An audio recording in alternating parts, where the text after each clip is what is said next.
Shalom, selamat bertemu kembali dalam pembelajaran IPS tentu dengan materi yang baru ya.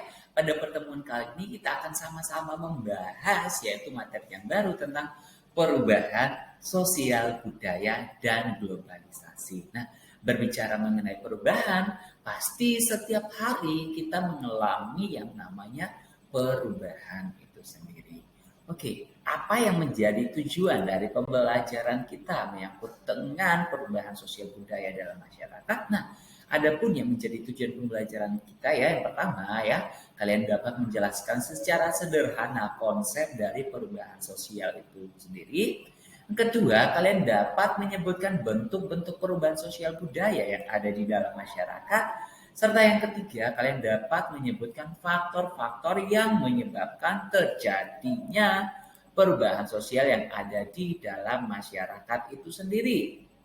Nah, serta yang keempat, kalian dapat menjelaskan dampak-dampak dari perubahan sosial budaya yang ada di dalam masyarakat. Nah, setelah selesai materi ini, nanti kita akan masuk kepada materi globalisasi, dampak globalisasi, serta upaya menghadapi globalisasi. Nah, kalau kita berbicara mengenai perubahan, kira-kira apa sih konsep sederhana yang ada di dalam benak kalian tentang perubahan itu sendiri? Kira-kira apa ya? Oke, langsung saja ya. Perubahan atau istilahnya adalah change. Apa konsep sederhana dari perubahan itu sendiri ya? Seperti yang kalian saksikan bahwa perubahan yaitu adalah suatu keadaan yang berbeda dengan keadaan sebelumnya. Dalam hal ini, kenapa kita tahu ada perubahan? Karena apa? Ada perbandingan ya.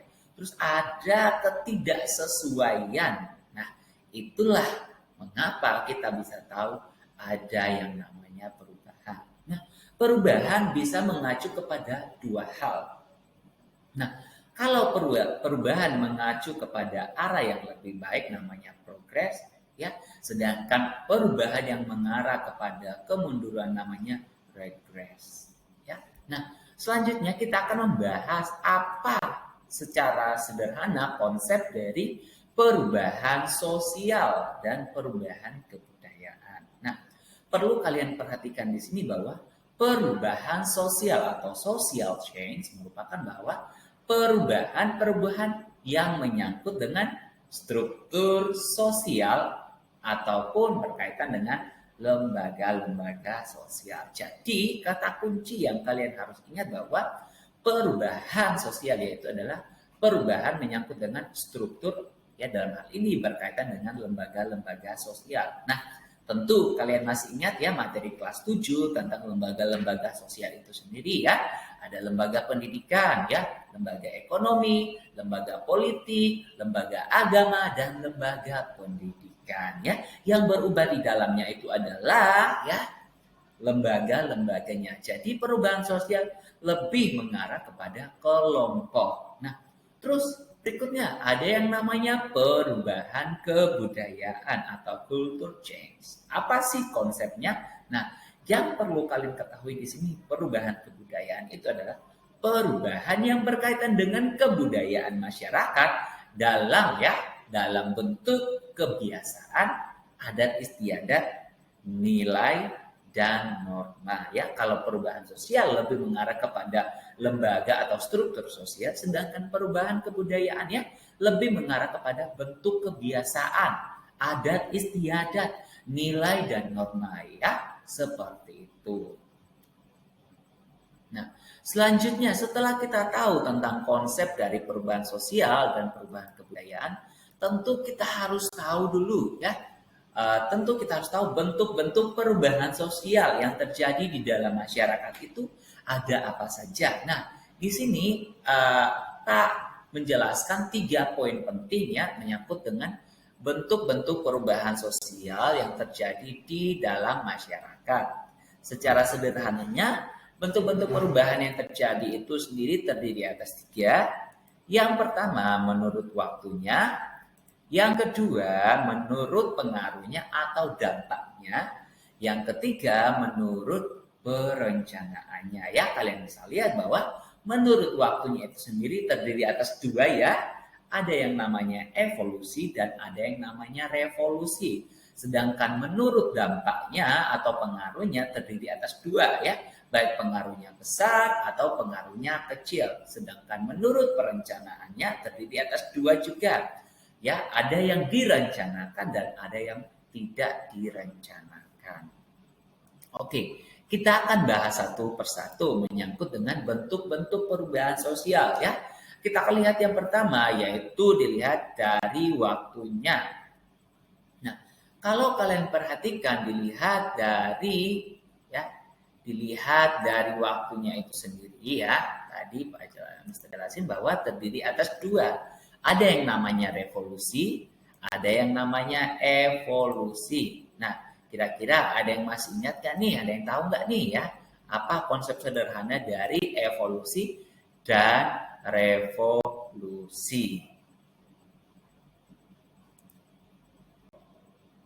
Nah, perubahan menurut waktunya ada yang namanya evolusi dan revolusi ya. Perlu kalian ketahui bahwa evolusi itu adalah perubahan sosial budaya yang terjadi dalam masyarakat yang terjadi secara lambat ya. Ingat kata kunci bahwa evolusi perubahannya itu secara lambat, sedangkan revolusi itu berlawanan ya. Nah, revolusi perubahan sosial yang terjadi dalam masyarakat secara cepat. Nah, apa bedanya evolusi dan revolusi ya? Kalian perhatikan di sini bahwa evolusi itu ya terjadinya secara bertahap, terjadi dengan sendirinya tanpa perencanaan dan tidak disadari oleh masyarakat ya. Itu kata kuncinya ya. Di sini Mister memberikan sebuah contoh tentang ya teori Charles Darwin ya tentang evolusi manusia ya. Di sini dijelaskan bahwa wah dulu manusia itu disebutkan bahwa manusia itu awal mulanya itu dari kera ya, terus berubah dan lain sebagainya hingga menunjukkan manusia modern yang seperti sekarang ini. Nah, itu salah satu contoh ya. Untuk contoh evolusi lainnya kalian bisa cari ya. Nah, yang kedua ada yang namanya revolusi ya. Revolusi adalah perubahan yang terjadi secara cepat ya. Nah, di sini Mister menunjukkan contoh yaitu adalah revolusi industri dari industri 1 sampai industri 4.0 sekarang. Ya, itu salah satu contoh. Nah, bahkan masih ada contoh lain misalnya dalam masalah Covid sekarang kita sedang berevolusi ya bagaimana penggunaan internet dalam pembelajaran yang sama ketika kita belajar menggunakan Zoom dan lain sebagainya. Terus apa bedanya evolusi dan revolusi ya? Kalau revolusi lebih mengarah kepada ya syaratnya itu ya ada keinginan untuk berubah ya, merasa tidak puas terhadap keadaan serta terdapat seorang pemimpin ya, seorang pemimpin yang mampu menggerakkan perubahan tersebut ya, dan ada momentum dalam kegerakan tersebut. Oke, kita lanjut yang kedua ya, perubahan dilihat dari pengaruhnya ya.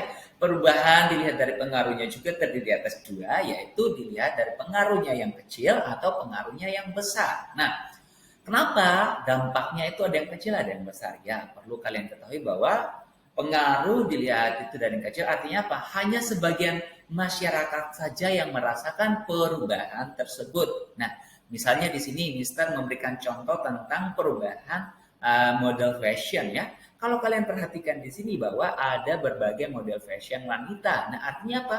Ketiga wanita ini model fashionnya berbeda-beda ya. Artinya perubahan sosial ini hanya sebagian masyarakat saja yang merasakan perubahan tersebut. Atau contoh lain misalnya perubahan model rambut ya. Seperti itu. Nah, yang berikutnya yaitu ada perubahan yang akibatnya besar. Ya, misalnya di sini menyangkut masyarakat secara luas dan berpengaruh terhadap kehidupan sosial. Misalnya di sini Mister memberikan contoh tentang pendirian industrialisasi ya. Misalnya dulu itu adalah merupakan tempat lahan pertanian, terus tiba-tiba ada pendirian pabrik industri, maka akan berpengaruh terhadap kehidupan petani, terhadap kehidupan ekonominya ya, terhadap penghasilannya dan lain sebagainya. Karena sudah dialihfungsikan, entah itu pendirian industri atau atau penggunaan pembangunan rumah dan lain sebagainya. Oke. Yang berikutnya dilihat dari perencanaannya. Nah, dilihat dari perencanaannya juga terdiri atas dua, ada yang direncanakan dan ada yang tidak direncanakan ya. Nah, perubahan dilihat dari perencanaannya, perencanaan itu yang seperti apa? Diinginkan ya, dikehendaki oleh masyarakat. Nah, contohnya di sini Mister memberikan contoh tentang adanya pendirian gedung ya. Pendirian gedung misalnya gedung SMP seperti sekarang ini itu ada karena direncanakan ya. Tujuannya apa? Karena dikehendaki, diinginkan oleh masyarakat ya. Nah, pihak yang melaksanakan perubahan itu sendiri namanya agent of change. Apakah kita bisa menjadi agent of change? Oh, bisa banget ya. Kalau kalian merencanakan untuk kehidupan yang lebih baik. Nah, yang berikut ada perubahan yang tidak direncanakan. Misalnya terjadi di luar jangkauan pengawasan. Artinya apa? Terjadi di luar kendali masyarakat itu sendiri. Nah, misalnya di sini Mister memberikan contoh tentang masalah COVID ya. Masalah COVID yang terjadi di dalam masyarakat itu sendiri apakah direncanakan? Oh, tentu tidak, terjadi dengan sendirinya ya. Masalah COVID yang terjadi ketika tahun 2020 bulan Maret itu kemarin terjadi dengan sendirinya tanpa direncanakan. So, gimana? Hari ini kan kalian sudah belajar sesuatu bukan ya? Kalian sudah mempelajari tentang konsep perubahan sosial, konsep perubahan kebudayaan, bentuk-bentuk perubahan sosial dalam masyarakat, dilihat dari waktunya, dilihat dari pengaruhnya, dan dilihat dari perencanaannya. So, terima kasih sudah join hari ini. Tetap semangat and God bless you. Bye-bye.